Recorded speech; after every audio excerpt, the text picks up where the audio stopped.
Your Hustle Podcast. I'm Mike. And this is Orlando, and this is episode 70. Yeah.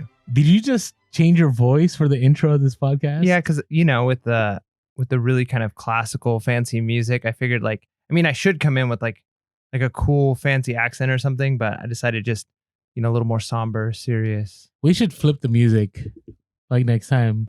Like just throw everybody off. I don't know. Put our regular music on this one and put the classical on. No, you can't do that. We can't do that. So this is one of our level up review episodes. So if you are new to our show, this is a different type of show. So typically our shows, we talk about nothing but kind of reselling and our experiences reselling, or we have guests on.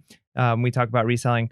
This episode, we still talk about reselling, but we do it through reviewing a book. So we're glad you're here. We're reading and finishing up The 4-Hour Workweek by Tim Ferriss. And so if you've read it, great. If you haven't, no worries. You could still listen in. Did it take more than 4 hours to read? That's my question. Not much more, to be honest. Are you a speed reader? Did you take a speed reading class? To be honest, as an English teacher, I don't know if I believe in it. I really don't. Speed reading? I don't know. I mean, I hear about JFK and all these people that were like awesome. And I tried learning it. I remember early on. And I wasn't a fan of skipping. You have to skip certain words. Yeah, no, that's part of the whole process. Like when you actually see a lot of their courses, there is something to be said about being able to read closer towards the middle of the page and letting your peripheral vision like take in like chunks of information. But like sometimes the courses kind of advocate for read the first sentence of a paragraph and then kind of just like quickly just scan over it, and your brain will just take in what's important. And I think part of that, like you're going to lose majority of the stuff you might take out, but I guess the other side of the coin is you could read slowly and still end up walking away and not remembering what you read. So I will tell you, I got away with that in high school. I read 2 books in high school. 2. In college, I didn't read a book until my junior year of college. Like actually read the words. I just skimmed. My grades weren't great. I did end up doing really well my last 2 years. I think part of that was because I actually read the books. But I think grad school was when I actually had to read. Yeah. Well, and if you think about it, like just think about how much further you would have been along by the time you got to grad school. No, I know. Had you have done the reading. And I always I tell my students, and I even think for myself, if you're going to spend the time, you might as well get the benefit from it, right? Well, so we do have some younger listeners that are still in college. And I will tell you, if you want to get into, and I know it's not related, but I thought I'd share this info because I ended up in a really bad spot when I went to get my master's and I had to pass this exam called the GRE. Did you take the GRE? No. It was terrible, but I had to know about 5,000 vocabulary words. Now, had I been reading up until that point, I probably would have known what most of the words meant. Yeah. Reading is by far the best way of developing your vocabulary. Yeah. So I had to create 5,000 note cards. Ooh. Speaking of which, I actually sold a GRE vocabulary. Yes. It was brand new. I got it at a Goodwill, and it was like a box, like almost like a game, but it was just like flashcards of vocabulary. And, it was terrible. I mean, I passed and I made it into the program, but anyways, just a heads up, those of you that are currently in school and you're trying to go, you know what? I don't need to read books right now. And again, this book review, you don't have to read this book. You don't. Mm-mm. You can follow along. You can listen. You can use Audible. By the way, I wish Audible would sponsor. We'd be the perfect people to sponsor. I just thought about that. Just throw it out there. Audible, if you're listening, if you're being audible to what we're saying, we're here for you.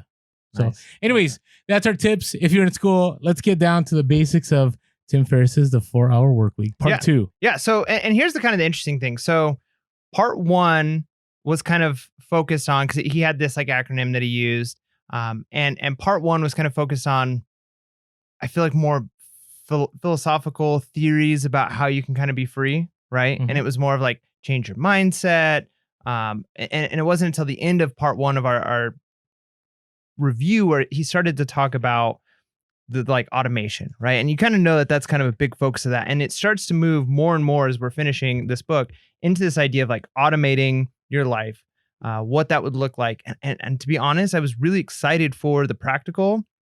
And I kind of felt like a lot of the practical fell short. Like it was very aimed towards like a very specific lifestyle. Like you have to follow this type of career path in order to make this work. I think there's some of that. I really appreciated how detailed it was, because sometimes people go practical in theory. He put websites, he put Yeah. tools. Now, I did look up a lot of the websites, and some of them are non-existent, Yeah, or this is the updated and or they've revised, changed. but man, technology moves so fast I that know. you can't rely on. But it is true. There's tons and tons of resources. We're definitely not even going to cover probably any of them. But just know that if you're interested in buying this book, there is a lot of resources in there as far as like programs you can use either for automation or like running websites or having an 800 number. So there's lots and lots of like specific, you can use this tool, this tool, this tool. So that was nice. And there wasn't a big part about social media, No. which to me, I think that would be the new addition. Yeah. So Tim Ferriss, if you're listening, social media would be a great addition to the book. Just throwing it out there. I'm sure he'll just write another book. Okay, or he'll do that. But maybe he'll make an 4-hour social media. updated. But that's true. The 4 hours. There is a lot. I did find a 4-hour, I think was like workout or something book at the store that shall not be named. Speaking of the story that shall not be named, he mentions it in our reading. Oh, does he really? Yeah. Interesting. Yeah. So all right. Anyway, okay. so we'll jump right in. This. We'll jump right into the automation part. So the first part we talked about automation last week was kind of the idea of getting virtual assistants. And to be honest, I was really intrigued by that. I haven't actually done it yet, but I would say this book has inspired me to say, you know what, I'm going to give it a try. Like at some point in the near future, I don't know how deep I'm going to go into a virtual assistant, but you know, even if it's something small, like let's see what it would look like to have a virtual assistant who, you know, maybe calls and makes doctor's appointments or I don't know, something, and just kind of get my feet wet and see, is this something that can be applied to free up time in my life, my day-to-day life, or maybe even reselling? What about you? Have you looked into a virtual assistant anymore? I have.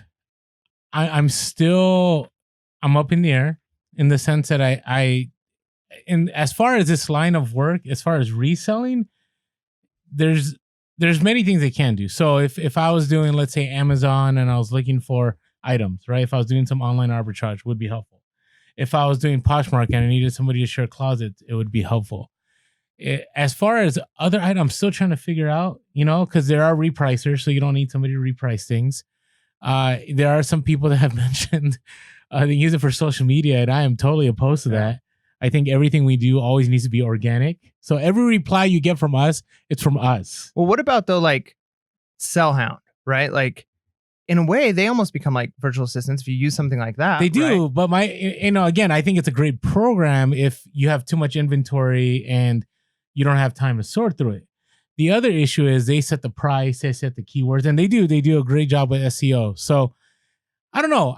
I'm more of, I guess, and I'll talk about this in a moment. I'll kind of share a quote a little bit here from the book where he discusses the idea that as entrepreneurs, we have a hard time letting go. And I 100% agree. Do you mind if I share that real quick? Yeah, go for it. All right. So it's over on page 206 of the version. Hopefully you all picked up. And on page 206, he shares this idea that entrepreneurs really struggle. So one of the struggles is paying for somebody else, right? It could be any kind of business. And I know when I jumped to having a helper, I had so many DMs that were saying, Orlando, do you think it's worth it to you? Right? Is it really, you know, you end up losing? Because somebody else I was listening to I don't know if it was a podcast or YouTube. Somebody had said that when you hire somebody, you immediately will lose profits in the beginning because you have to train that person. It makes things more difficult, but eventually you get to that place. So let me share this with you. He states on page 206 towards the middle of the book, he says, most entrepreneurs begin with the cheapest tools available. Agreed, right? I mean, think about how long you went without a light box. Yeah. Or how long I went without a light box. Bootstrapping and doing things themselves to get up and running with little cash. This isn't the problem. In fact, it's necessary so that entrepreneurs can train outsourcers later. The problem is that these same entrepreneurs don't know when and how to replace themselves or their homemade infrastructure with something more scalable. By scalable, I mean a business architecture that can handle 10,000 orders per week as easily as it can handle 10 orders per week. Yeah. I think that's really good. I mean, because you mentioned it like perfectly, is this idea that the idea of losing profit initially can be very offsetting, right? Like kind of, you know, it can make you a little nervous, especially if you're like relying on income. But if you're at a place where I'm only making X amount of money per month and I really on my own, I can't scale past that. And you realize you've hit a plateau. And, you know, I know this with like a lot of things, whether it's fitness, like I was coaching some sports for a while. And when you see kids working out and trying a new technique, oftentimes they get worse at first, right? Like then they're like, I just want to go back to the old way. And it's like, okay, but the old way, you're plateaued. You're not going to get any better. But if you start this other technique, this other way that's actually better, you're going to start off because you're new at it a little less, but your plateau on that is going to be significantly higher than your current plateau, right? So there's a learning curve, even to potentially hiring new people, but that idea of scalability, it's huge. And if that's the model you want, like I'm not interested at all in running. I mean, maybe if I could, be completely automated the way this kind of, promotes, but I'm not interested in running a huge warehouse where I've got workers and they're doing most of the work for me. I like the idea of keeping a small, within my control, maybe an assistant or two. But if you were like, I want to turn this into lots of money, you're going to have to be willing to do that, to hire some people and scale. See, this was a big deal for me when I read this, because it made me think about, like you're saying right now, you kind of have things figured out, right? eBay, Poshmark, you're still learning. Getting there. Yeah. You're getting there. But I think about right now, hiring a helper, and I'm going to look to getting a second helper here soon, is a lot easier for me now after having several years of experience, because I understand the process from point A to point B. How should the pictures be taken? How do you do the shipping? It's, that's going to be the next step. I'm trying to figure out a way where I can have all my inventory in one location and hire somebody to ship out. I don't know how that's going to happen. I really don't. Because again, I'm not a big fan of running a warehouse. Like when I just want to live at home. Right. I don't want to live in a warehouse. Not saying you live in a warehouse, but you get what I'm saying. Like it just ends up becoming another job. So when I started thinking about this, I go, it's really easy right now when my helper calls me or texts me about a problem, because I can answer it right away. I know exactly what they're talking about. If I was brand new, some of the stuff I would have been struggling. Like, I don't know. I don't know how to do this. Let me figure it out. Let me get back to you. So I would have been spending a lot of time trying to train myself so I could train this person, right? Right. And so to me, this said, okay, those of you that are new and you're trying to figure out and you do want to outsource a lot of things, it may be good to wait a little bit, and this is just my opinion, until you really have that system down. Then you can definitely teach somebody how to do it, and you're wasting less time in the long run by already knowing what you're doing. Yeah, I think that's important to know. But one thing I heard somebody say a long time ago, it always kind of stuck with me, is if you really want to move up in a company, if you want to get promoted, whatever it is, you have to be training somebody or some people below you to take your job. Like, agreed. You have to be preparing somebody else to step in to do your job, so that way you can then move up to something else because of a company. And I mean, there's obviously that can turn around and bite you, but realistically, if you want to move up to the VP position, but you're the only person who can manage your department and nobody else knows how to do it, they're never going to pull you out of that department because the department will fail, right? But if you're like, I'm ready for this position and I got somebody who can do my job because I've taught them everything I know. And it's the same way with reselling, right? So there can be this fear of like, I don't want to teach somebody everything I know, but part of doing that is what allows you to then move to the next step, because now somebody's doing all the stuff that you were doing and you're not the one stuck doing it. Okay. Now you're free to do something else. And that's where I do think that some of this idea of automation comes in. I thought it was interesting, right at the beginning of Income Autopilot, kind of started talking about this idea of drop shipping even. So on page 152. I totally skipped that. I'm sorry. No, it's all right. So he's kind of talking about this idea of drop shipping, and realistically, like, we're not necessarily opposed to drop shippers. It's just not a model that we know much about. And we've actually had some, maybe some negative run-ins with those at times. But at the same time, it is effective. And a lot of what he kind of talked about in this beginning section, I kind of feel works a little bit more towards like the Amazon method, because it went from drop shipping, then it kind of moved a little bit more towards like finding a specific items or finding items that people would like, and then buying them off of Alibaba or whatever, and then getting that onto a platform and selling it. He kind of talks a lot about through your own website, but I just see how that would work for eBay or Amazon. But again, that's not the model I use. But I can see how a lot of people private label. Like, this model is almost exactly what you would do. Yeah, the only problem I had with this, I looked at the copyright, and I think this is the 2009 edition. Am I wrong? I'm not sure. Okay. But yeah, there's a few things that dropped. So again, we're not opposed to drop shipping if you can make it work. And actually, we do follow some people on Instagram that make it work. But the issue with drop shipping is, number one, it is an ultra flooded market. I mean, it is super flooded. The other issue is that eBay and Amazon are not fans of drop shippers.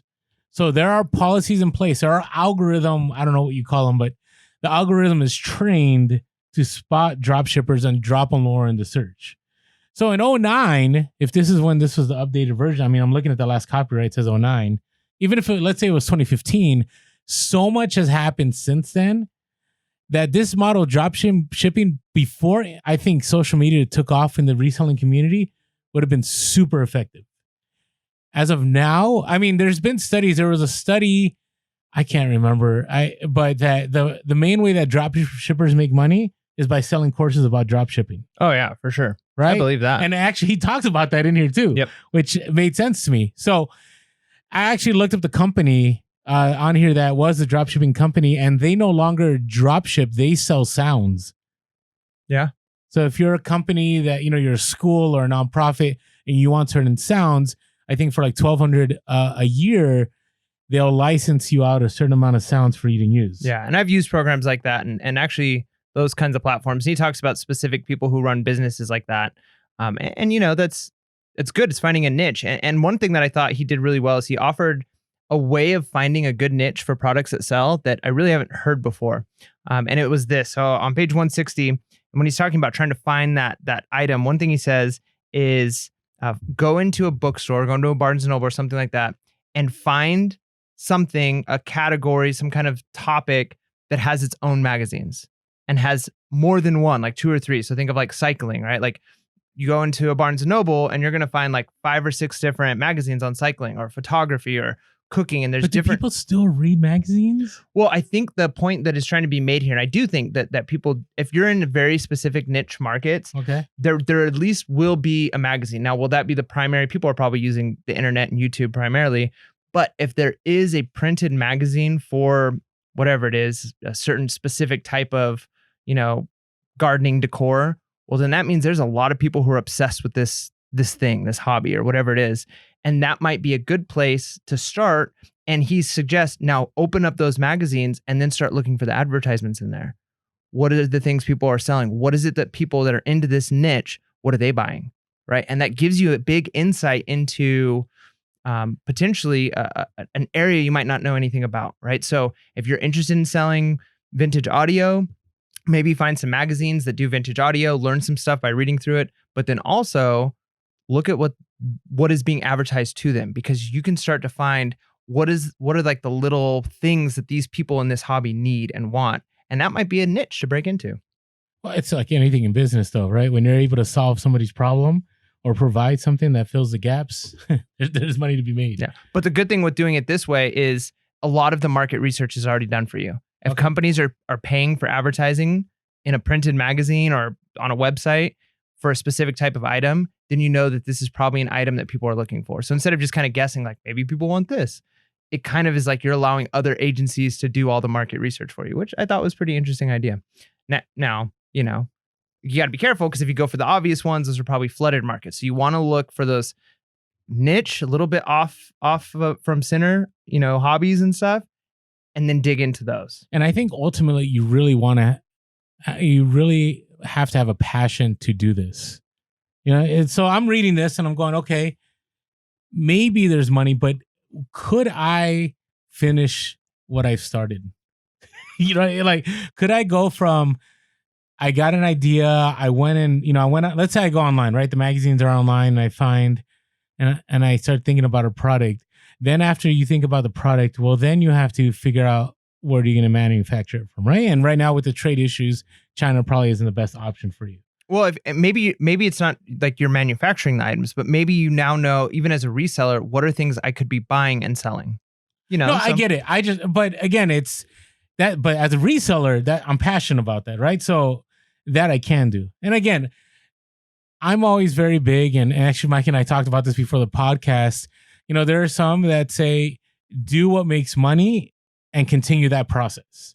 I'm more of do what you enjoy that makes money and continue that process. Yeah, I think I fall in between there, because like realistically, there's something to be said about enjoying what you do. And I think reselling can be that enjoyable thing. And yeah, I love board games. I would love to be able to just sell nothing but like really cool niche board games, but I just don't find them enough, right? Correct. Now, the reality is I'm not really Like I don't wake up like excited about cosmetics, but I think about that conversation we had with Craigslist Hunter, and if I could break into some certain markets, I could quickly become passionate about cosmetics, right? And learning about it and figuring out what's the best way to make money, and then making the money becomes what's exciting, right? Like not that the whole point is just to make money, but it could be like I found something, I'm in this niche, and I'm somebody in this niche, right? Like I've got some push and sway, and I'm able to buy in bulk, and I'm able to, and then you quickly can become passionate about something you might not have personal interest in, but if it's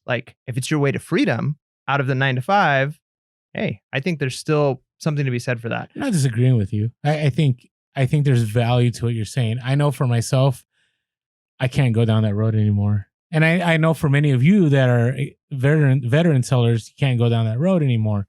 Now, am I willing, if there's a huge bulk buy that's going to make me a lot of money and I don't care for the item, I'll probably take it still.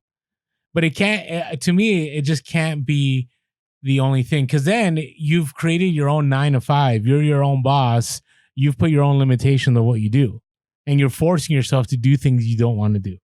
Right. And that's the problem I have with, if you're willing to, for instance, if it was something, like our podcast, I love our podcast. So I don't mind doing a ton of work, whether it's from social media to right now, we're going to record a couple episodes. We're going to be up late to, addressing DMs every day to, whatever people ask of us. Like that's not a problem for me because I have a passion. If it was, hey, Orlando, we should do the podcast because this is a major source of income, and I wasn't passionate, which it's not at all, by the way. But if I wasn't passionate about it, I'd be miserable. Yeah, I mean, there's definitely something to be said for doing something that you enjoy doing. But I don't know. I saw a quote. I think it was from the guy who did the show Dirtiest Jobs or something like that. Show, yeah. And I think it came from him or his Instagram or something. But he made a comment, and it was an interview he did with a guy who's very successful with pumping septics and like basically removing human poop, right? Like that's his job. And he's really good at it and makes a lot of money, and he owns his own business. And he was kind of asked, like, how did you become passionate? Because he was like, he loved what he did about poop. And he goes, well, like, I found a market. I got out of high school. College wasn't for me. I found an area. He says, I didn't enjoy it, but I learned everything I could learn about it. I became the best person in my area who does this. And he said, over time, I became passionate about it.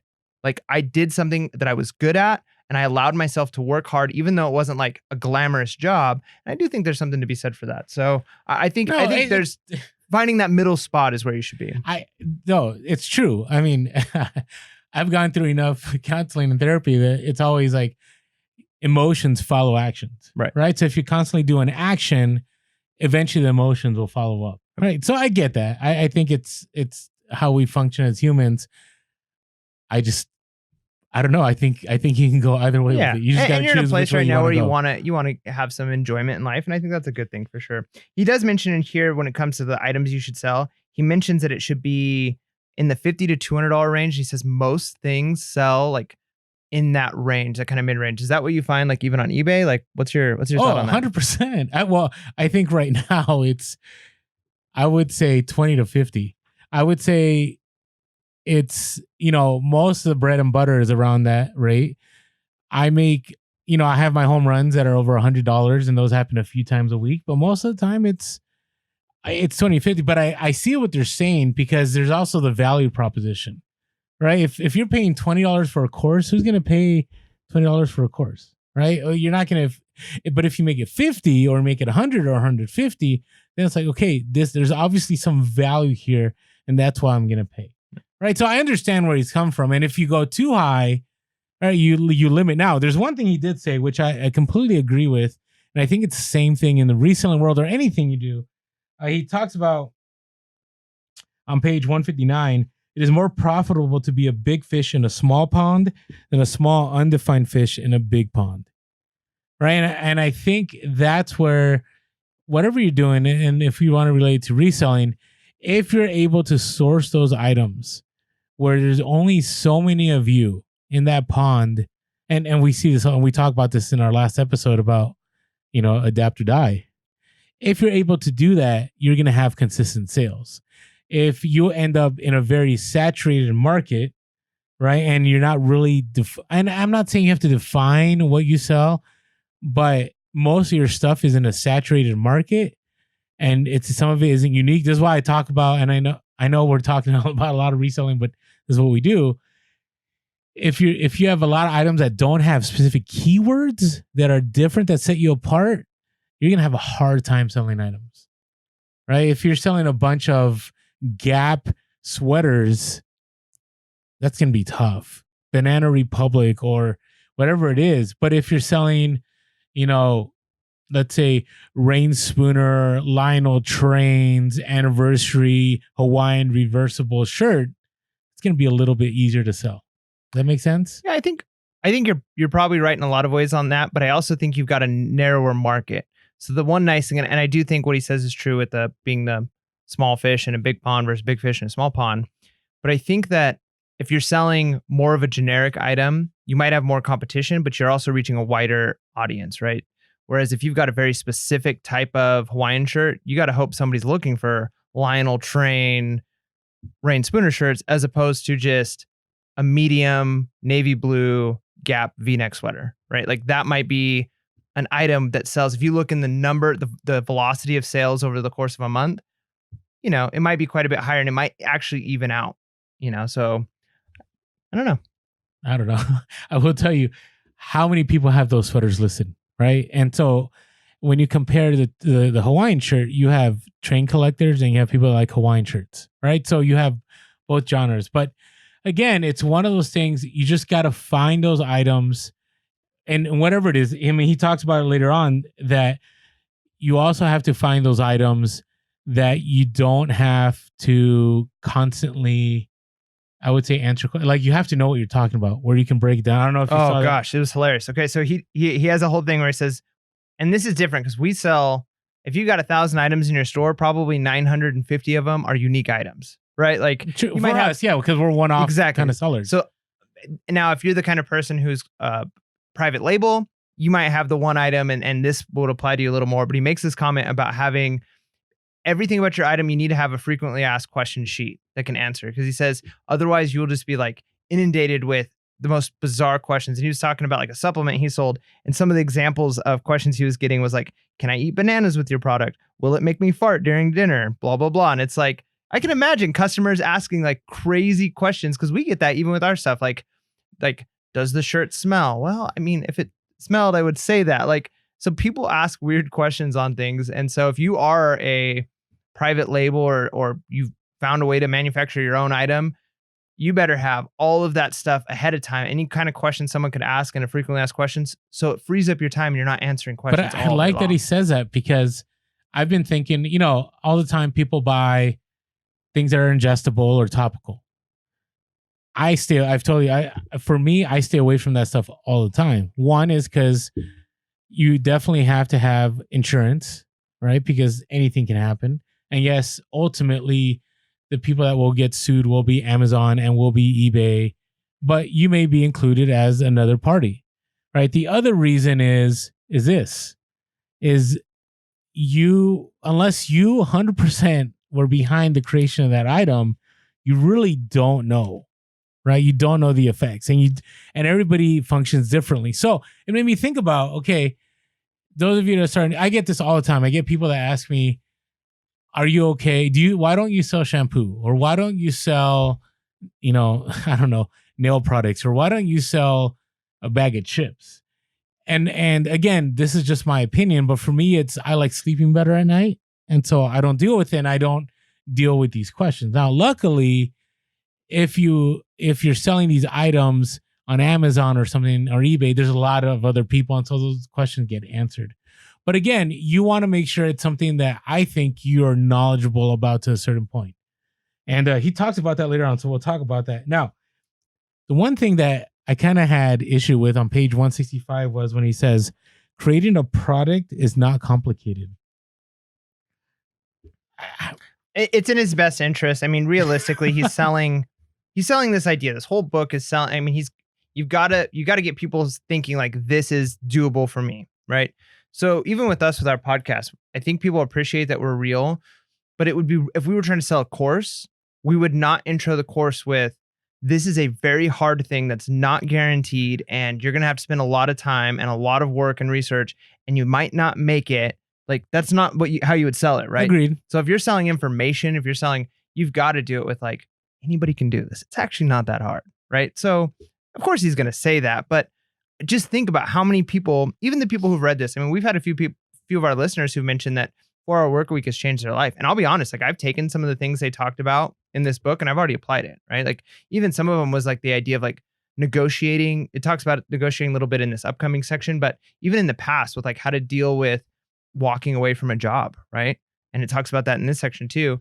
And when I left my old school to move to my new school, there's a lot of fear. Like, this, I'm not a confrontational person. And it's like, okay, now I've got to tell people right before the beginning of a school year that I'm not coming back. Right. And so I took a lot of the ideas from this of like, all right, like, how do I say it and be firm, and how do I negotiate, and how am I like, and so I do see that there's a lot you can take from this, but I think trying to sell the idea of like anybody can just become like a private label seller, it's kind of, I don't know. I almost feel like it's selling a dream a little bit. I agree. I mean, but again, it doesn't take away from the truths in this book. There's a lot. I've implemented, he had talked about cutting down your work time. And if you cut down your work time, you're more efficient. So I slowly began doing that, where I have literally taken a couple of days where I've done nothing.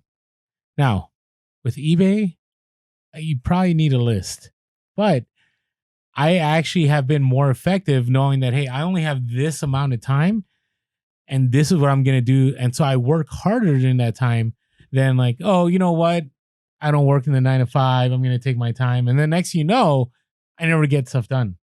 Right. Because I just think it's very, very effective to put those time constraints. I think about Hustle at Home Mom when I think about that, because she had talked about how she takes those 2 days a week. She has that set time, and that is her time to take pictures, to list, and so on. And she gets it done. Yeah. I mean, I don't remember the name of it, the rule, but it was basically that idea of like the sense of urgency creates like better work when you can't procrastinate, when like the deadline is, hey, this is due by tomorrow morning, you get it done, as opposed to this is due in 2 weeks, right? Like, that's almost a worst case scenario. And so, yeah, that's a great point. And the 80-20 rule that came from this too, I feel like that didn't actually come from here, but that's something I've heard a long time ago. And he even mentions it's an old concept, but it's been so great of like trying to identify what's the 20% of things that you're doing that gets you 80% of the results, and really focusing on those things.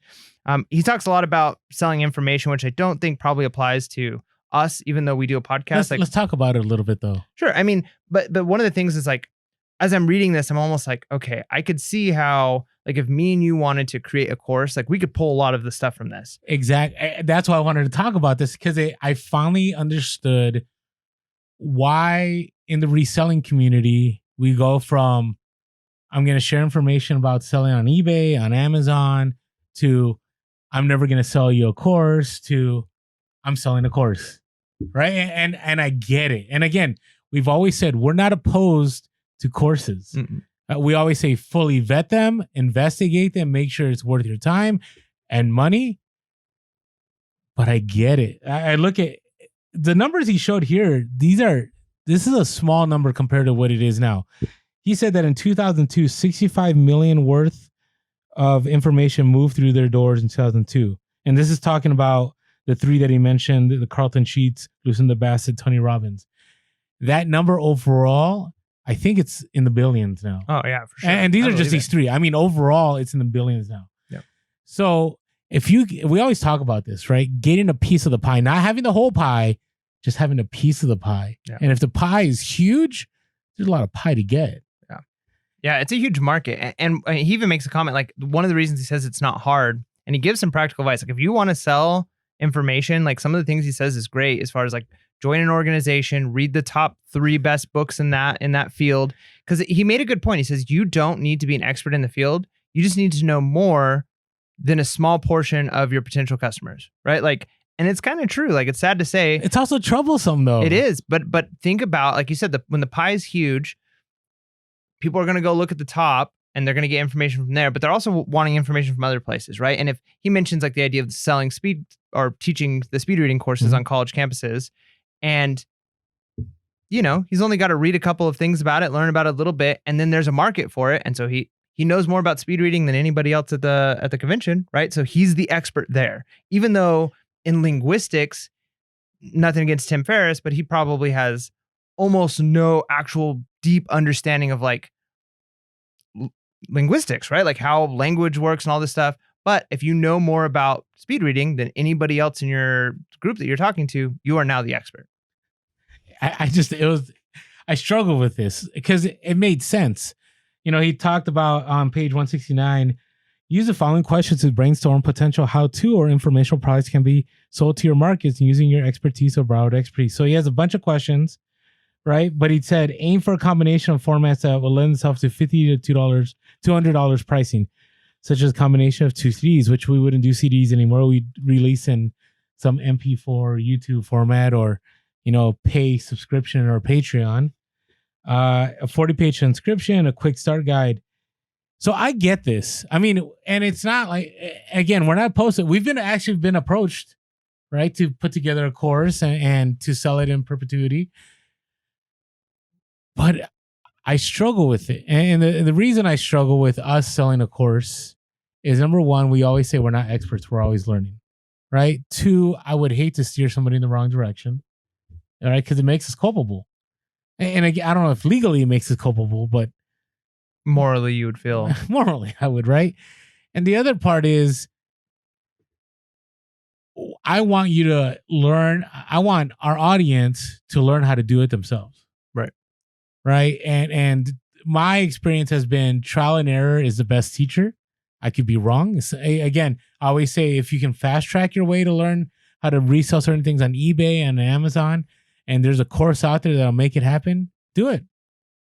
Just be careful because, this talks about the $50 to $200 price range, but a lot of courses out there, that's the beginners, right? Then it's, hey, learn more, $500. Yep. You finish this, learn more. Here's $1,000 course. Learn more. I mean, they go all the way to 20 grand. Yeah, where you're you get private one-on-one tutoring. And to be honest, sometimes you need that. Like I just think about, I wouldn't be the reseller I am today if it wasn't for you kind of coming alongside me and teaching me, right? And a lot of people don't have that. And so if you don't have that, I mean, we Pure House Podcast, we try to do that, just give all the information basically that you've taught me, but there's still going to be some holes. And so I could definitely see why, having a one-on-one mentor that you could talk to online would be huge, right? So, there's definitely something to be said for that. I will end it. Can we end this? Yeah. Okay. I want to end it on one note though. If you want to build a course, I 100% believe this is the way to do it. You make it affordable. You put a little bit of experience. So you can't do it right away, right? So you have to develop your audience. Well, he specifically says, go do 2 or 3 free seminars at a college, right? Mm-hmm. Local college. Say, hey, I want to teach this free workshop on. And then when you go to a business, you could say, I've spoken at SDSU, UCSD, and you can list all the colleges that you've Well, now you don't even have to do that. Now you have to go, hey, I've been on YouTube for a year. I've had 70 podcast episodes. I'm joking. But anyways, you can build that audience. And then you just have to know a little more, right? And then you could put yourself on certain shows and you can say, hey, I've been on this and this and this and this. And I've attended eBay Open. I mean, we're not going down this road, but I 100% believe if you want to sell a course, Tim Ferriss has it locked down here. Yeah. Right. I mean, all the tools are, and here's the thing, people are always wanting to learn, right? People have asked us before. So Orlando and Mike, why do you guys have a podcast? Like, how do you not run out of ideas? And it's two things. It's one is there's always something new. And the other is there's always new sellers. Yeah. Right. So it's either those of you that are, experienced sellers that stay with us, it's because there's always something new. Right. Those of you that are new, it's because you come onto the podcast and you hear things that you never heard before. And so you stay on and go, hey, that's really helpful. So anyways, if you want to make a course. Hey, 4-hour work week, man. 4-hour work week. It's just a lot of make that course there. Okay. So there's some other things in the kind of income autopilot section that I really liked. One of them, and maybe this goes against something you said a few weeks ago, but it says the moral is that intuition and experience are poor predictions of which products and businesses will be profitable. And I like that idea that he's like, you know what, you got to go by facts here. You can't just say like, I got a good feeling about this product. He's like, you do the research and find out. And one of the ways that he explains a good way to do it, he says so many people will research and they'll ask like, hey, would you be willing to buy this type of product? And people will say, yeah. And he says the better way of really finding out if it's worth money is not asking them, would they be willing, but say, hey, buy this product. And if people are willing to buy the product, it's worth selling. Because he goes, a lot of times people will tell you, yeah, I'd be willing to buy something like that for that price. And then as soon as it comes time to sell it, like, oh, now I have the product. Are you willing to buy it? It's like, and people back off. I was contrary right? to that. Well, you were contrary to the idea of, because you were talking about like intuition and like, going off of feelings sometimes instead of facts. As far as we're like making decisions, right? You were like sometimes just following your gut. Oh, that was the specific. Yeah, okay, I get that. I don't know if was I talking about business or was I talking about personal life? Well, I mean, our podcast is about business. Okay, I don't know. It's going to be taken that way. Okay, so let me. I'm not going to say I misspoke because I don't remember it's related to business, but I want to course correct. I will say there are times in business that yes, you have to go with your gut. You really do. But you have to have facts. You can't just go with your gut, but you have to have facts. I mean, I have sold stuff before where I have gone above and beyond what others have sold items for, and I've still won. Right? Because I knew that somehow intuitively, I knew that this would happen. Now, I've been wrong a lot too. So yes, there's a part of that. I will say in personal life, do seek counsel, do seek wisdom. I think that's important. Find people that are mentors. But ultimately, I'm at a place, and maybe because I'm this old 40-year-old guy now, that there's a lot of things. Old. I wish. Come on. No. I got plenty. I'm messing around. I got plenty of life left. I will tell you, I've run into other 40-year-olds that talk to me like their life is over. I'm like, are you serious? Man, you're just getting started. I feel like till 40. I 100% feel as I'm getting restarted. Right. I just started. But what I'll say is there's so much I wish I just went with my intuition. Because I look back and I go, I should have made that call, and I should have made that call, and I should have made that call. And I didn't. And I wish I did. Yeah, but hindsight's always 20/20, right? And so just as many times as you could have gone with your intuition and would have worked out great, think about all the times where you didn't do something where your gut was maybe saying, and it could have turned out terribly, right? I can't. Maybe less than a handful. I'm serious. Now I look back. Now I've been making a lot of gut calls, and it's been good. I'm just saying. But again, I've sought counsel and I've sought wisdom. I haven't. Then I would say it's not just gut. You're still. Yeah, but I've run contrary. I mean, there's some things you and I have discussed, and I've discussed with other people, and I'm like, nope, I'm just gonna do it, and I did it, and it worked out. So. All right. Well, hey, I mean, anything can happen. So there you go. I don't know. I guess when you get older, you're just like, whatever. Yeah. Okay. There's something to be said for that. One thing I really liked. So there's been a lot of comfort challenges this book, each chapter after most chapters. Oh, these are hilarious. Some of them are like, it's all right. But some of them are really good. And one of them that I thought was really good, there's one that's coming up that's really funny. But this one I thought was actually super helpful. It might actually be something we should try and maybe record doing, right? Which one is this one? So he says, set a budget of $100 and go to like a local swap meet or go to a local farmer's market and go to a vendor or two and get $150 worth of stuff and just work on negotiating. Oh, that okay. I don't know if he mentioned it. Maybe I missed it. That one I think is an easier one. The one, I don't know. Does he mention going to Starbucks and trying to get a discount? I don't think that was in this section. I think that was before. Was it before? But maybe. Or I heard it in an interview that Tim Ferriss was doing, and he talked about how he encouraged people that every time you go to Starbucks, try to get a discount. Well, and part of what he says, and he mentions it multiple times. In fact, he says it a little bit later. Let's see. Let me just go there real quick. This idea of practicing getting told no and getting comfortable with that, because then it makes it, because I'll be honest, like one of my weaknesses and maybe one of your strengths is you're okay with going to people and getting the no answer, and you keep pushing after the no. And I'm like, you're closing doors for us forever. Well, and I don't know if it's a strength either, but at the same time, it's worked out a lot of times. It has. Me, I'm often not even willing to go because I'm like, there might be a no here, right? And so he says, practice the art of getting past no before proposing an idea, right?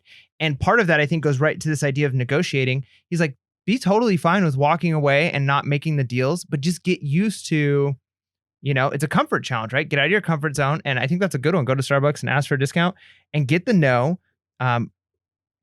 Another author, Grant Cardone, had a comment where he wouldn't get off the phone like he was a salesman until he had like a certain crazy number, like 100 no's during the day. Like he would call places until he got told no 100 times. So for him, it was like a good thing. Like, got to get that no, because then you're not afraid to just propose and ask and try and get those big deals. Maybe we should make that a everyday Instagram story for 100 days. 100 days? For 100 days. Like get a no. Like you and I, not get a no, but we always somewhere try to get a deal. So and be comfortable with the no's. So it'll be out of the reselling world, obviously, because you guys have to let us know whether you want let that. us know in the I'm comments. not going to do it unless you guys I'm really down to do want it. So whether it's at the grocery store or it's at Costco. And what are we going to do? Like record I'm asking a girl out, whatever it is, asking for a phone number and I get a no. Whatever it is, looking for those no's. And what if out of those 100 days we get yeses for 100 days? Well, what if you get like 1 or 2 yeses of things you never thought you would have got? Okay. So let us know in the comment. If we get enough feedback in our comments to do it, we're doing it. Okay, how about that? If we get 10 comments in the YouTube video, it's 10. That's not enough. No, I don't think we should put a number. We should put a number. No, we should say it needs to be a substantial number. Okay, a substantial number. More than 10. Okay. But 10 is not the number. 10 is not the number. Okay. So if we get a substantial amount of people in the comments saying, do it, go for the no's. Now, that doesn't mean that we keep doing IG stories till we get a no. It just means once a day, at some point in time, we ask for something that is out of the norm. And maybe we'll get a yes, and maybe we'll get a no. I like it, but that's a little scary. I mean, it'll get us out of our comfort zone. There you go. Yeah, but Tim, it could be at McDonald's. You did it, man. Like, I asked for a soda, and I'm like, hey, can I get a 25% discount on my soda? I mean, it could be anything. Yeah. It could be, you go to Costco, which will never give you a discount. Go, I was wondering, do you guys have a discount? Like, could I get a 10% discount on, this $400 card of which could open up. I mean, they've got deals, right? Where it's like, well, if you get this credit card, and you might end up getting some doors open for you that you didn't realize were ways of saving money, or you might make some good connections where like, I can't do that, but here I can connect you with this person, right? Because that was one of the things he said too we talked about last couple weeks ago, was like getting an interview with like somebody really important, right? Like being willing to call and it's like, man, like, what do you got to lose? Like, why not? I mean, I love certain authors. I read all the time. Why not just call and send emails until I get a response, or basically get told like, stop contacting me, right? Like, I already don't talk to this author, so I don't lose anything. So I might as well be like, hey, like, I'd like to set up an opportunity to have like a Skype call with you just so I can learn about your writing process, And if they're like, no, hey, I get one of my no's. So, you got nothing to lose, right? I don't know. I'm trying to think of scenarios. My life isn't that exciting where I meet people every day that I can ask for a no. Well, or for a yes. But maybe you do you combine the two challenges together. Maybe you call, like you try and get in contact with really important people, and you like try and set up like, even if you get their secretary and you're like, hey, I want to set up maybe a phone meeting Gary V's office. I'm looking to get Gary V on the podcast. No. Boom. You got to know, right? Maybe call every day for a couple weeks. Okay. And who knows? Maybe we will. Okay. So let us know. I know I'm surprised that Mike's on board with this crazy idea, but hey, see, Mike's growing. 100 days of no. 100 days of no. Okay. It just sounds like a pessimistic thing. By the way, you brought up Grant Cardone. So Mike and I went back and forth. I want this to be the next book. I can pick the one after. He can pick the one after, the 10X rule. The reason being, a couple things. One, I've seen some interviews, and I like what he has to say about certain things. It's big. Grant Cardone is very big in the reselling community. Intense. He is intense. He's intense. Like, I've listened to I listened to an audio book, which is actually really cool. Not the 10X rule, but a book that came afterwards. And he was the one that was reading it. And let me tell you, like, I don't agree with everything he says for sure. But man, like, that is a guy who's passionate, and like, he's so intense about what he's talking about that like, you can't help but get fired up and believe it, So I think this is a good one. All right. So that's the next book. We're going to put the link down below. The 10X rule. The 10X rule. We'll also put the link on our link tree if you're listening to the podcast on our Instagram. And so, just head on over. And I think it's going to be a good read, because it also, I think, runs contrary to the 4-hour work week. Yeah, for sure. He's definitely, I don't want to say a workaholic, but he's like, you're 10x it. grinding. Yeah, like however much time and energy you're putting into it, go 10 times bigger. Whatever your goal is, go 10 times bigger. So that will be our next level up review. Interesting. With that being said, if you are not following us on, excuse me. I have not messed that up in 69 episodes. I think there's been a couple of times. Okay. You got close. If you have not yet, we are on Instagram. We're always dropping some kind of knowledge or information or sharing stories. Follow us on Instagram. We are Pure Hustle Podcast. On Twitter, we are Pure Hustle Cast. On Facebook, we are Pure Hustle Podcast. You can always give us a call. Want to share a story, a hustle of the week, whatever's on your mind, 619-738-1170. Hey, if you want to let us know how some of these books have impacted you, that would be great. 619-738-1170. You could always shoot us an email. We are purehustlepodcast@gmail.com. That's purehustlepodcast@gmail.com. Yeah. And if you ever want to say, hey, thank you in a monetary way, appreciate you. By the way, thank you guys that consistently have, dropped donations. We really appreciate it. There is a PayPal link at the bottom. Again, it all helps, whether it's, us getting equipment, whether it's kind of, helping us out a little bit when we're not reselling because we're podcasting. Those all help. And, who knows? Maybe we'll have the day where we drop 3 episodes a week. Ooh. That's going to be a long while from now. But I don't know. It'd be awesome if we could. Yeah, I've heard a few people ask for daily episodes. So who knows? We might get there. It would be great. So we would love to be the Pure Hustle Podcast show. There you go. Weeknights. Weeknights. And if you are a company that is looking to sponsor, we are here for you. We would love to have sponsors because, again, as long as we believe in what you're doing, we will bet you. Agree. But as we've always said, our content will always be 100% free. We're here for you. We're not going to sell a course. We're not going to mentor. We're not going to do all those things. We are here for you guys. So let us know. We really would appreciate that. Yeah. Okay. All right. So let's get back to the book study. All right. So I see you're a couple of pages ahead of where just a quote I want to say, and then we'll let you jump in on that. Go for it. So he starts moving into this idea of not being too complicated. I think there's a lot to be said about that it's really easy to overcomplicate what you're doing. And the quote here is this. It says, companies go out of business when they make the wrong decisions, or just as important, make too many decisions. The latter creates complexity. And I think that's a pretty powerful idea that sometimes you do something that works and then you add a little something else that works and add a little something else that works. And next thing you know, you're going in so many directions and there's no focus that everything falls apart. Right. And he even talks about in our day and age, he goes, there's this idea that everybody wants choice, lots of choices, right? And I still think people do, but he says, if you don't give a choice, all these choices, you can still do good, especially because you're focusing on one thing. And he gives the Ford car as an example. And the quote he says is, the customers can have any color he wants so long as it's black. Right. And I think that's pretty interesting. This idea of, what do you think about that? Do you think there's something to be said about if you were to only offer one type of product instead of offering 100 options on it, just offering, here's the model that we sell? I think it just complicates it more when you offer more. I think that's one of the menus can be that way, right? At restaurants. Again, I'm going to go against what we do, but I think eBay can be a little bit like that. I think Amazon can be, Amazon, not so much. Amazon, it's no one really knows what else you're selling. They just know that one item they're looking for. On eBay, if you're selling all kinds, now I think eBay is the same thing. If people are looking for one item, they're just going to look for that one item, not going to your store. But if you become that store for that item and you just sell that one thing, it's easy. It's kind of I think about that on many levels because I think about branding, right? So when I was a school administrator, one of the issues was, okay, how do we brand ourselves, right? Because I was in the private school industry. And when we try to be all things to all people, it was really tough. Yeah. But when we try to be one niche and say, this is who we are, it became a lot easier to answer questions, to advertise, to be out there.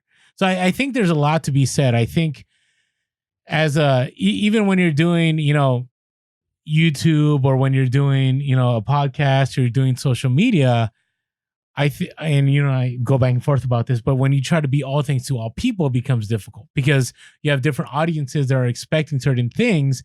And then you put yourself in a zone where I don't know where to go. I don't know how to answer this. I don't know what to provide. I don't know what's next. Right. So I think it applies in multiple areas. So I do agree. And that's what made, as a historian, I think back about the Model T. That's what made the Model T, number one, it was affordable because it was the cheapest thing out there. It wasn't cheap, but it was still the cheapest thing out there. Number two, everybody knew exactly what they're getting. And again, it's, I go back to the quote on 210, a little ahead of you, but it applies to this. Customer service is providing an excellent product and acceptable price and solving legitimate problems in the fastest manner possible. That's it. And I think it's the same scenario. Yeah. Yeah, absolutely. So, I mean, I think about that with like niches, being in too many niches. Like, it's probably better to know, you should know a few things, right? Because if you're pigeonholed into one area, if that market collapses or if you're not able to source that item or whatever it is, it's rough. 3, 4, somewhere around there, 5 different things that you know really well is probably good. Now, if you see every single other reseller that's successful, like one of them's really good at selling women's jeans, and another one's really good at selling men's ties, another one's really good, and you try and jump on every single possible niche, you're going to end up knowing very little about everything, and you'll quickly become overwhelmed, I think. Agreed. Yeah, so very good. All right. What else? He was against offering international shipments, which I thought was funny, but I could see that being a thing if we had to like fill out customs forms for everything. That's why we love global shipping so much, right? We'll talk about that next episode, though. I may be going in that direction. Really? Away from eBay's global shipping for a little bit. Huh. We'll talk for about managed that. payments? No. Interesting. Okay. We'll see. All right. So, Stay tuned for Wednesday. I'm excited for that episode. Well, it's not that exciting, but it'll be good. All right. So on page 12, he says, those who spend the least and ask for the most before ordering will do the same after the sale. Yes. That is so true in the reselling world more than ever. The more questions you get, the more chances you're going to get a return or an item not as described. I think I think it applies to all aspects of life. The more questions are asked up front. Now, I think there's the time to vet things, but there has to be a point where you go in. You're done asking. And here's the other part that I liked. Those who spend the most complain the least. Yep. That is so, I can't tell you how many, I can't think of one high priced item that I've ever sold that I've had returned or I've had negative feedback or questions. I think about right now, I had is it time for confession? It's time for confession. It's confession time. I had a pair of sandals one time. I sold them. Should I share this? I mean, now you have to. We're going to get hate on YouTube for this one. Ugh. So I noticed that a part of it... Sometimes you can be pretty messed up. I noticed that a part of it was unattached. And it was over $100 sale. So I fixed it. I'm pretty sure it's okay. But there was a part of me that had this dilemma.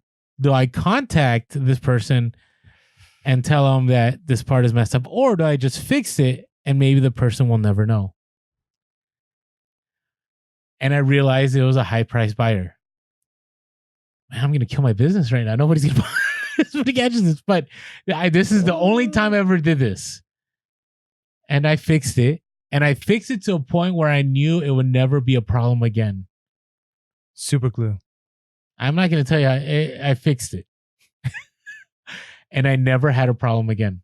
I never heard from this person. I never got negative feedback. Instead, it was all the opposite. So I 100% believe, especially when you deal with like vintage, higher end items. And again, I still have, for now, my feedback's great. All the higher end stuff I found, people know exactly what they want. They know what they're getting. And so when they get it, there's no surprises. Now, if you hide things from them, so let's say I sent that messed up and it wasn't fixed, then I would have had a whole lot of problems. Yeah. But it was fixed. Yeah, for sure. No, it's kind of funny. I've had the same thing where, not the same thing. I'm not going to say that. You're not going down this road? No, well, I've experienced this concept of people who spend more money complain less than the people who spend less money. Because I've mentioned it in a previous podcast, but one of the biggest back and forths that I've had, like upset customer, was for an item that was for parts only. And I sold it like pretty dirt cheap. Oh, yeah. And it was heavy, worst. right? And they were upset for a not working parts only item because they were worried about the way it was shipped, which was fantastic, by the way. I made sure it shipped well. Um, and I'm like, why is this person like, it doesn't work, right? Like you're buying something that doesn't work. Like when I sent this out, I was like, at least I won't get a customer complain about this because no matter what, they know they're getting something that doesn't work. And then I've sold, that model car that I've talked about to a guy in Japan for several $100s. And he actually wasn't super happy with, some of the pieces that were missing, even though I put showed the video, there's some pieces It was missing. the clearest description I've ever seen anybody put. You said, I don't know everything that should be in here. Some might be missing. Maybe a lot of it's missing. Not really sure. This is what you're buying. Yeah, you said something to that effect. And that sounds vague, but like I literally made a video and I linked to YouTube. Yes, and you had a video. And I like moved around the parts. I'm like, here are the parts that are in here. Like, this is just for parts. Like, this is what you're getting in here. And the guy made a comment that it was missing a piece that he was hoping that it had, and he was kind of bummed about that. And that was it. I thought for sure I was going to get him wanting to send it back, and not another peep. He left me great feedback. And it's like, it's so bizarre that the person that has the biggest problem was like for a $20 non-working item that he knew wasn't working. And then you sell stuff that's expensive, and you never hear a peep. So it's a good thing to think. So maybe that's a reason to sell things that are slightly more expensive. Agreed. So I think if that $200 range, I mean, it says 50 to 200, I think that'd be a good sweet spot to be at. Now I do want to clarify, the item was repaired better than it originally was. So it was refurbished. It was refurbished. It was refurbished. So anyways. So I'll be honest, I skip a lot of the parts in here that are like in the gray because some of them are like stories about other people's experiences and stuff. But I did like the how to look Fortune 545 minutes. I know, I marked some of those. This is where I struggled with, where he's talking about like, I think it's genius. I don't know if it's ethical. It's genius. This guy, I mean, he knows all the smart things to do. But it's like if you're trying to call for wholesale, you're not the CEO because the CEO doesn't make those phone calls. You're the VP. Yeah, he's all, don't be the CEO or the founder. And he goes, one of the reasons is it screams entrepreneur, it screams startup, right? So if you're the VP or the director of marketing or the director of product sales or whatever it is, then it sounds like you're a part of a bigger organization because you are that thing, right? Like, and so make your business card that, because yeah, I mean, it's so easy for anybody. Like, I mean, you can go around as like CEO of Pure Hustle Podcast, right? Like, it doesn't mean anything. I agree. And if people have access to you, you're not really a CEO. Well, I mean, that's probably we didn't get to hang out with Devin at eBay Open. Did we talk about you walking into the room? Oh, no way. Okay. So this is going to be the episode of Orlando's failures. Okay. Well, it wasn't just you. We all did it. Like, yeah, but I led the charge. Well, we were all supposed to go into a meeting in this room with a VP that was going to talk to us. And there were several other people, but we were the first ones there. And there was other influencers. We had a few people with us. But it was just us when we walked in the room. Yeah, I agree. So me and Orlando and my wife opened the door into the room we were supposed to go into. And there's a meeting going on with like 3 people. And like we start walking in and like... I was about to sit down. It was the CEO of eBay. And he's looking at us like we're crazy. And we're like, I think we're in the wrong room. But no, I didn't. I went, hey, how's it going, Devin? Good to meet you. And then we walked out.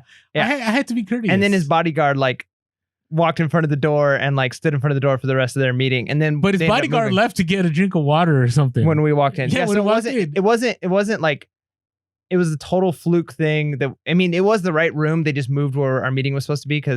But yeah, man, that's kind of true. Like, the CEO is definitely, of a big organization is a little bit harder to reach than a and director. Even though he was 10 feet away from me, it wasn't like I could just sit down and go, hey, what's going on? Let's talk about life. Well, that would be rude. That'd be rude no matter who it was. Agreed.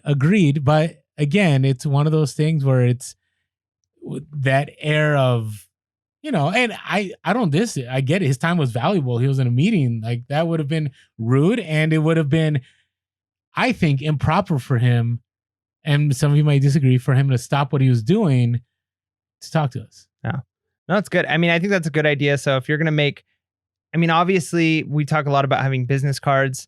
Maybe there's something to be taken from this. So instead of like putting on the business card of whatever the name of your reselling or whatever marketing, whatever your thing is, instead of having CEO or founder, like just pick a different title. VP of Pure Hustle Podcast. Well, I mean, if you were to say like VP of whatever media production company or director of marketing or director of talent or whatever it is, right? Like that sounds a little bit more like you're part of a big organization, and it gives you credibility, right? Like, and there's a lot of things in this book that are kind of like that. They're just like little tips and tricks that you can use in order to better your ability to negotiate with others. But I think for wholesale, if you want to get into wholesale now, I love how he's candid about wholesale, where number one, they're not going to want to sell to everybody, and they're not going to want to sell to eBay and mom and pop, because I've experienced that where I did have somebody that had made a sweet deal with me and I wanted to go wholesale, and they just basically told me, no, I can't go wholesale with you, Orlando, because the other brick and mortar stores don't want their prices to go down, and we've seen a lot of it online. So I'm sorry, I can't make this deal with you. I got rejected. Now, I think it's very valuable. Page 215, 216. I think as long as you're not lying, I think it's okay. So if you own your own company, you choose to title yourself the VP, I don't see a problem with that. Do you see a problem with that? Yeah, I mean, I even think VP might sound off. I like the idea of like director. Okay, whatever you call yourself. Or manager. And then the other part where he said, put multiple email and phone contacts on the website. And have them all move right to yours, right? Yeah. So, yeah, I mean... You could do that with Google Voice. Yeah, and you can make it so it's not like... Don't make up fake people's names. Just put like HR at Pure Hustle Podcast and marketing at Pure Hustle Podcast and whatever. You know what I mean? And then the other part, setting up an interactive voice response, I think that was genius, where it's basically when you call and they say, thank you for calling Pure Hustle Podcast. Please say the name of the person or department you would like to reach, or just hold on for a list of options. Like that. Maybe we should make that our Google voicemail. That's crazy. But again, I don't think, to me, it's strategic. Yeah. As long as you're not lying. Yep. So if this, will allow you to reach out to companies for private label or for wholesale, I don't know. I don't have a problem with it. Yeah. Now, the comfort challenge that came at the end of this chapter, and I think it was actually the last comfort challenge in the book, maybe there's one more, was pretty funny because it was rest in public places. Yeah, I get it, but I don't get it. Okay, so remember, it's comfort challenge. So that sounds easy, and even says it sounds easy. But the idea was literally for 10 seconds in a public place once a day for like a couple weeks or whatever it is, lay down on the ground, don't say anything. And then 10 seconds later, get up and continue on with your job. And if somebody asks you, like, what are you doing? Just say, like, just taking a break, just resting. And the thing that I laughed the most at was he says, I used to do this at nightclubs to clear space for breakdancing circles. No one responded to pleading, but going catatonic on the ground did the trick. If you watch Tim, I did not know Tim Ferriss was in the breakdancing scene. That's new. So. Hey, I mean, he's just clearing the floor for other people maybe to breakdance. I guess so. Boom, lay down. I mean, it's true. Electric Boogaloo. And I think there's something to be said about this idea of getting out of your comfort zone. Like, I'll always remember when I was in ASB, when I was in high school, and like going and watching like public speakers. And like one of those things someone told about was like going out of your comfort zone. And like every time you do, your bubble, your comfort zone gets a little bit bigger. And every time you step out, just even if it's a little bit, then your comfort zone gets bigger. Right. And I've noticed that in my own life. Like you do something that's like, I'm not really comfortable with this. I don't really like talking in front of people. And you talk in front of a few people, then the next time it's a little bit easier. And so I definitely think there's something to be said. Now, I don't think Pure Hustle Podcast is going to be doing the 100 days of laying down in the middle of the street or club.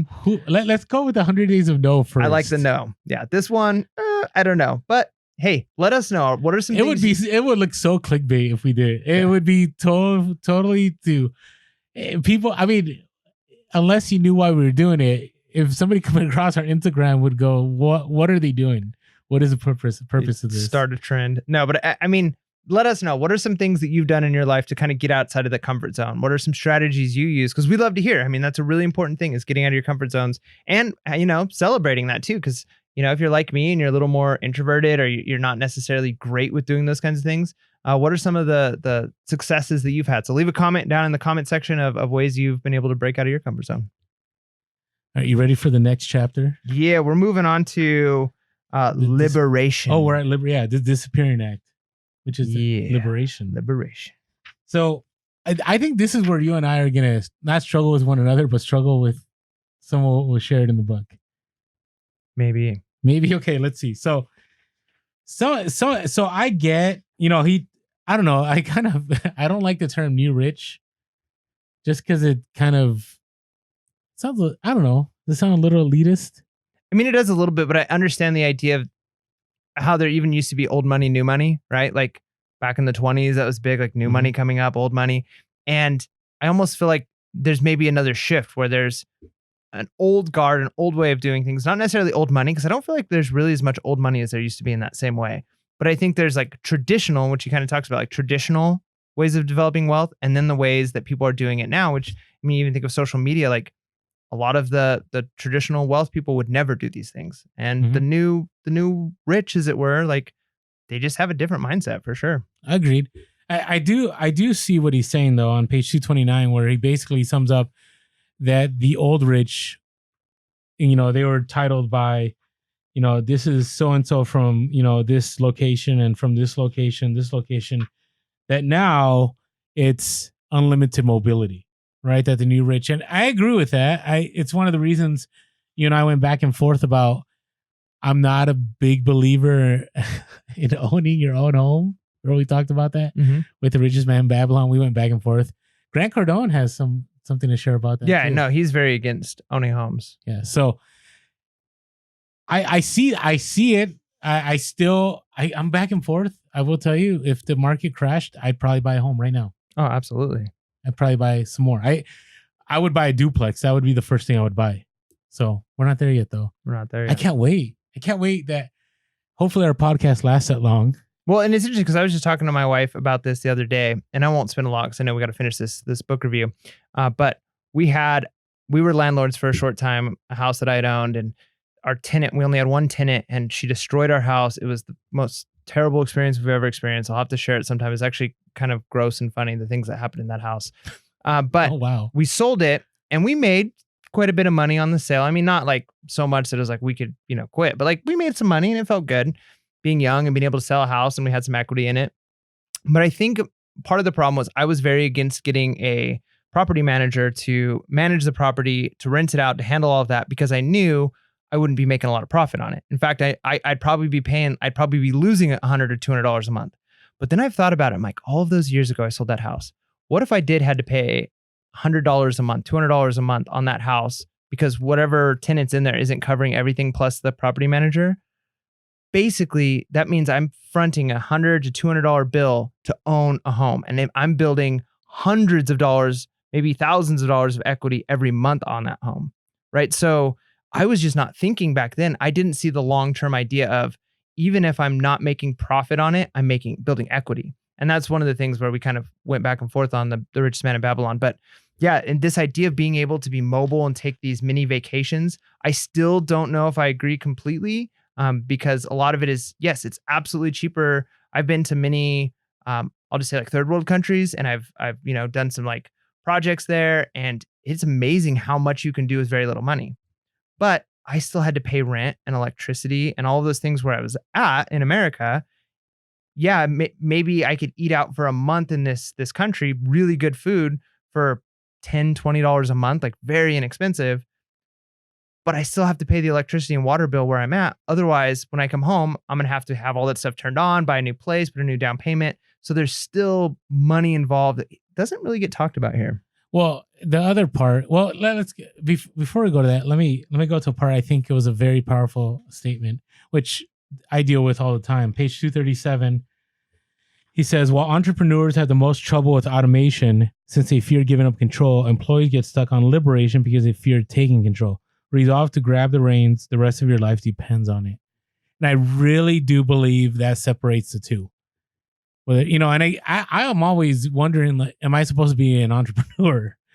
Right? A lot of people talk about being self-aware, and I still question, it is the reason why I'm not looking to scale to a warehouse or build an empire because I'm not an entrepreneur? Or is it because I care more about being happy than being... I don't know. I think about these things, but I look at that quote and I think if anything defines it too, it's that. Because to be an entrepreneur, you have to want that liberation. You want to have to break free from that 9 to 5. I don't know if I agree. There was one time I heard Gary Vee, I think it's one of his books when it was on Audible. He said, if you have a 9 to 5 job and you're an entrepreneur, you're not an entrepreneur. Yeah, I don't know if I agree with that. I know that, but I there's that understand. extreme. I understand. Like he takes very, very firm grasp or stance on the idea that if you can do anything else for a living and be okay with that, this isn't you. Like if you don't, like if every fiber of your being isn't like, if I don't do this, I'm done. Like this is who I am. I must do this, even if it means I fail. This is me. You breathe and live and eat that lifestyle, right? And if that's not you, that's not me, right? Like I love this reselling thing and I love doing it.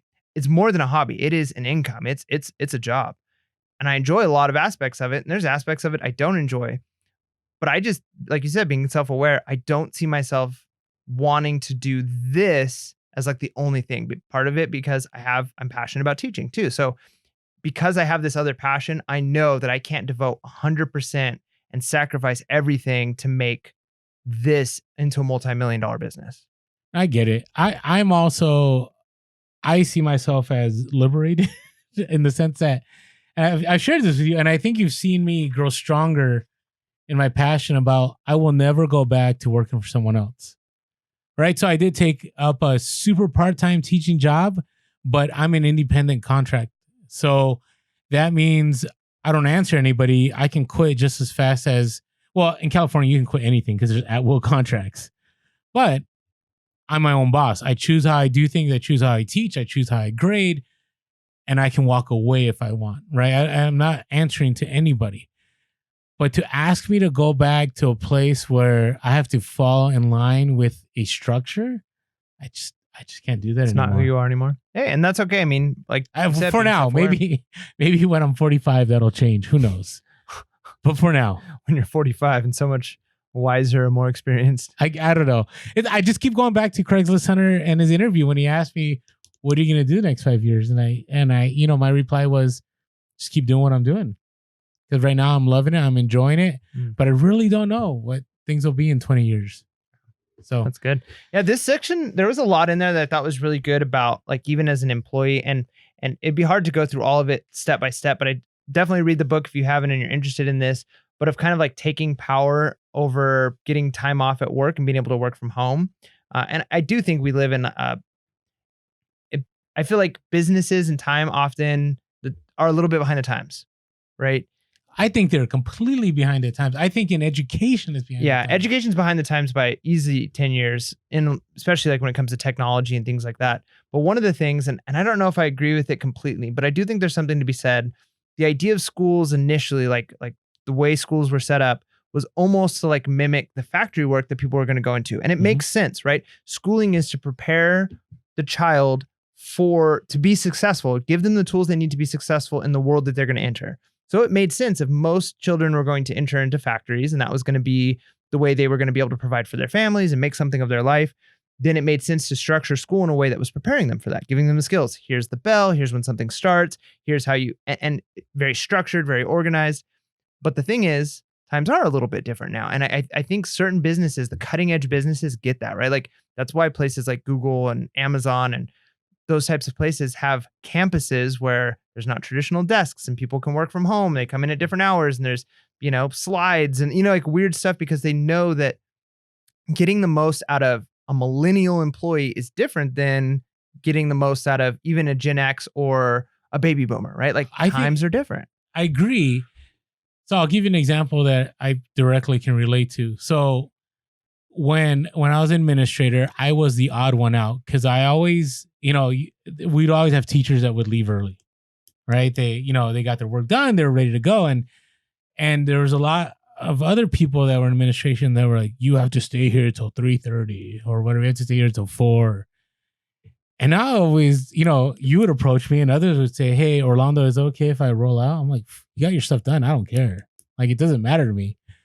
And my belief was that the best teachers, the faculty that we had, were the ones that were always gone. Yeah. And the reason I say that is because they made sure all their stuff was taken care of. Yeah, well, that and there's the idea like teaching, and I know so many professions are like this. So, and I wish I could apply this to the business field, but this is my own personal experience. Yeah, and teaching is one of those things where you almost feel it because so many of you are in a profession, right? Like sometimes it's a job and you kind of almost understand why employers of like the quote unquote job kind of treat employees like, not super well and it's not great, but like you can understand if there's a lot of just If it's an hourly entry, position, it makes yeah, sense. if it's entry level positions, people are learning. But when you get to the place where you're professional, Salary positions. um, it seems interesting that like, yeah, okay, so teachers spend hours outside of work grading at home, lesson Mhm. planning.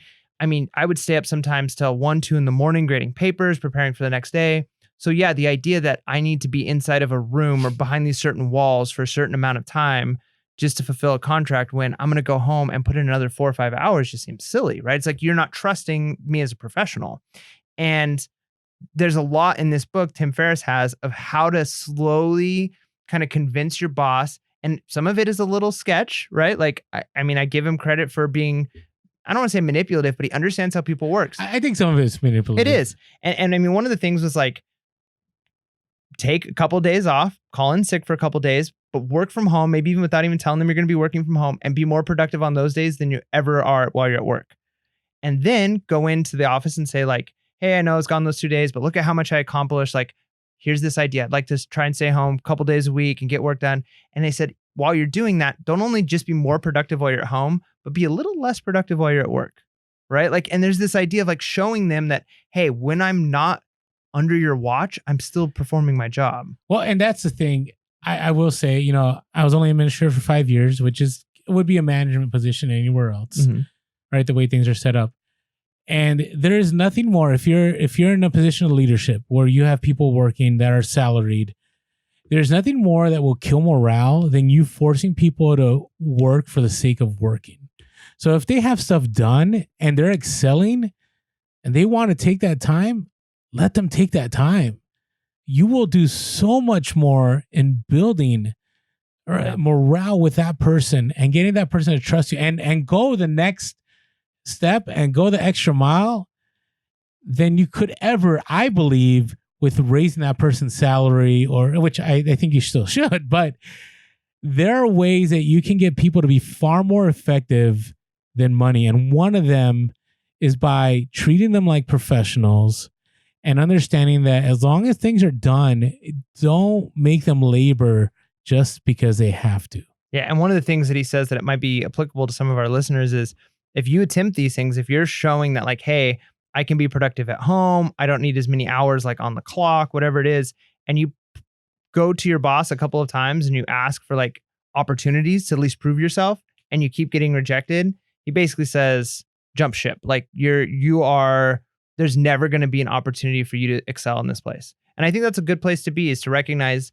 like, am I in a place that's dead end? And, I see you've got a quote there kind of connected to this idea.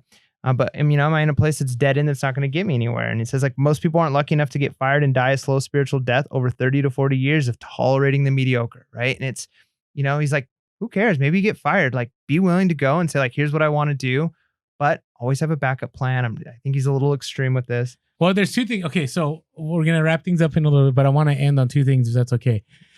I want to jump to mini retirement, and then I want to jump back to getting fired. Sure. We'll end on getting fired.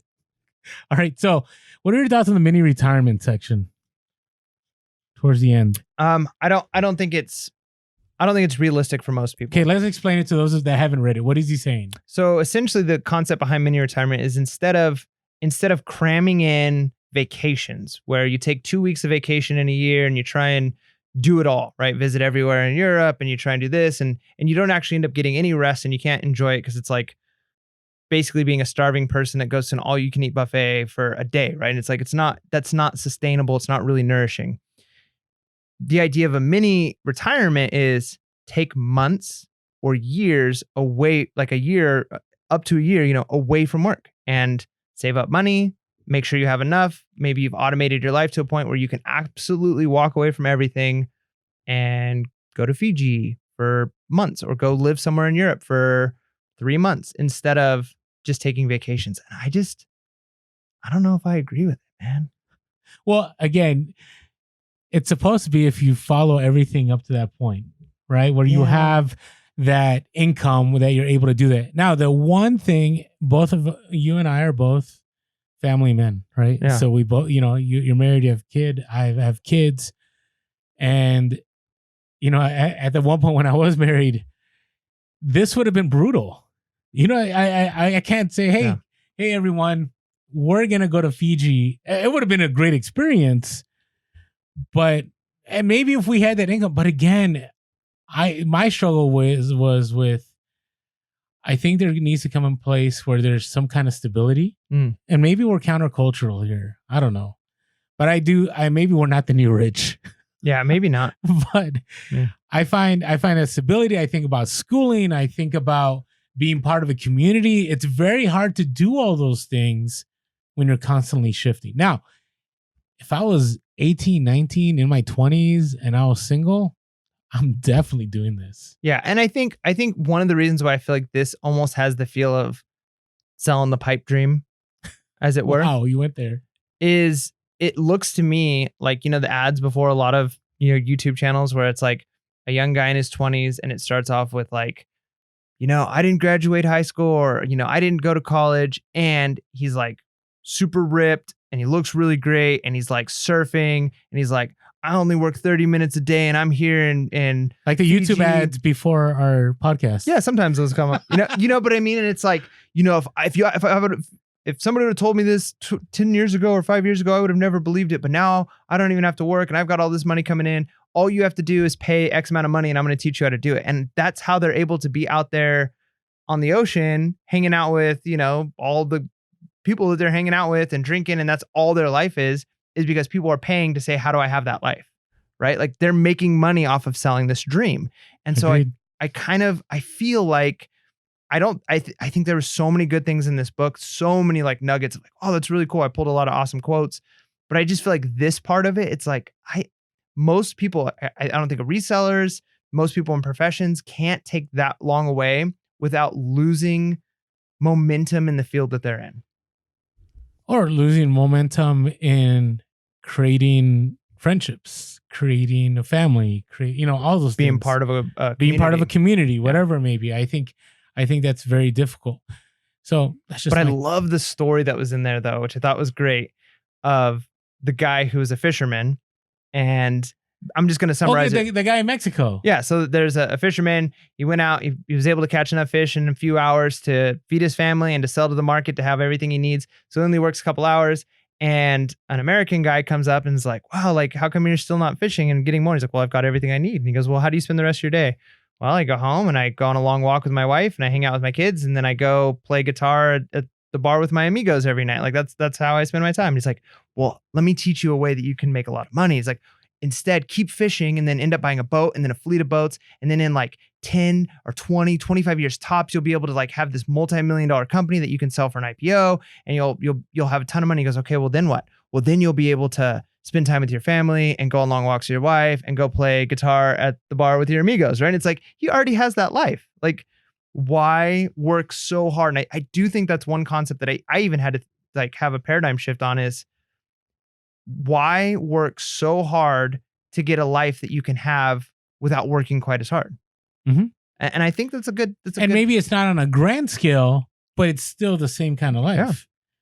So I this is where I'm at right now. I mean, I've shared this on previous podcasts where I'm doing things now that I was going to wait till I was in my 60s and 70s and going, why am I going to wait? Why not now? If I can financially make it happen, I'm going to do it. So no, I completely agree with you. Now, I want to end on this note, page 245, talking about getting fired. And he says, it's actually pretty funny. He says, a few things are fatal, particularly for smart people. So I would go with all of our audience. Okay. If you made it this far in life, losing or dropping a job will often be little more than a few weeks of vacation, unless you want more prior to something better.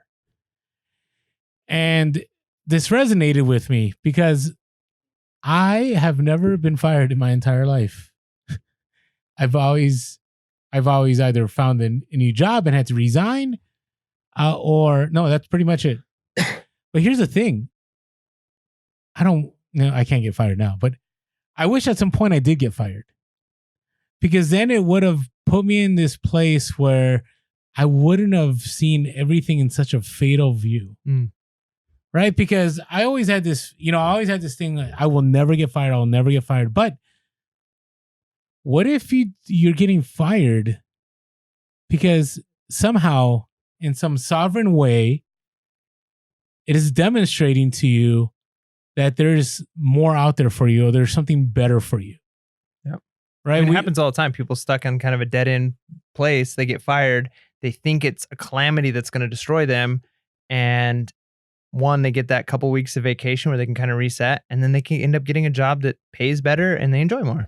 And if there's ever a time that it's easier to rebound, I think, from being fired, it's right now. Yeah. No, I can't say that in a year or two if, something happens to the market. But right now, job market's pretty good. Job market's good. Reselling's pretty good. Economies continues to boom as far as I know. I know we have some, international things happening right now. So I just, I implore you, if you're in this difficult spot, to maybe look at changing your mindset a little bit and seeing, obviously, all these different things, I'm not, happen for a reason, right? Happen for a purpose. And I don't want to get too much into a movie, but it's kind of, if you've ever seen the movie Signs, right? You watch that movie and you think I'm not going to ruin it for everybody, but if you think it's about aliens, but ultimately it's not about aliens, right? It's that all these things happen for a purpose and for a reason. And so I think, I don't know if that was the best analogy, but I was encouraged by this because I go, okay, what if a few years from now, reselling doesn't work out? What if I thought I had this down, but I didn't? Maybe I had it down for a little bit. Maybe I had it down just to be able to take care of things for 2 or 3 years, but ultimately I wasn't in it for the long run. I'm going to be okay. And we're all going to be okay. And that's where I landed on this. Wow.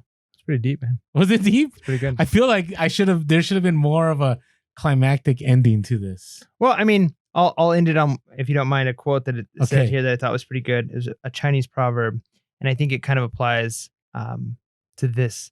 It says, if you must play, decide on 3 things at the start: the rules of the game, the stakes, and the quitting time. Right? So go into it knowing, here's the game I'm willing to play. Here's what's at stake for me, and I'm ready to jump ship when I need to.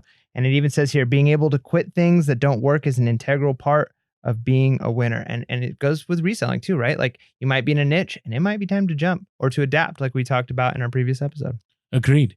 And so ultimately, for our work week, a lot of truths, a lot of things that maybe we disagree with, maybe you disagree with us, but ultimately there's value in, bringing other sources of information to help you level up your reselling game, level up your life. And this is why we do the level up review. So with that being said, make sure to be real, be relevant, and be reselling. Peace.